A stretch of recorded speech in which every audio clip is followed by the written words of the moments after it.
Lotta all'abusivismo e maggiori agevolazioni nelle compravendite. Sono queste le priorità da focalizzare in legge di bilancio per la FIAIP, Federazione Italiana Agenti Immobiliari Professionali del Veneto, la più rappresentativa del settore anche a livello nazionale. 9.500 professionisti associati, circa 13.000 agenzie immobiliari. Da anni FIAIP si propone come guida nel comparto immobiliare ed interlocutore con le istituzioni.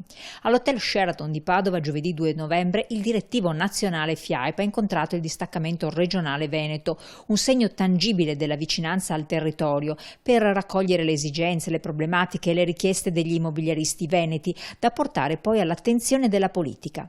Noi auspichiamo cosa? La prima cosa che noi percepiamo è la lotta contro l'abusivismo.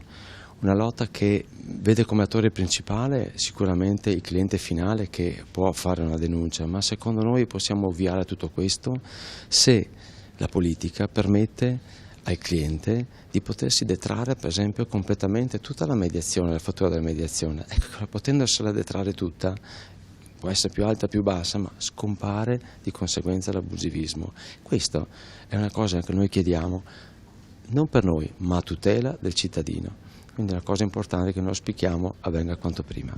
Le richieste degli agenti veneti si armonizzeranno alle proposte che FIAIP nazionale intende portare all'attenzione del governo per emendare la legge di bilancio. Siamo molto attenti alla lotta all'abusivismo, quindi abbiamo pronti 3 emendamenti, uno è già in essere nel DDL concorrenza, che è quello relativo alla sostituzione in atto notarile dell'ammontare provvigionale con il numero della fattura, altri 2 invece vorremmo presentare in legge di bilancio e uno è prevista la detrazione totale a favore di entrambi i contraenti, sia in ambito della compravendita che della locazione, ovviamente relativa alla nostra provvigione, e l'altro invece è relativo alla equiparazione dell'IVA della nostra fattura all'IVA della fattura del costruttore rilasciata all'acquirente di una prima casa nuova.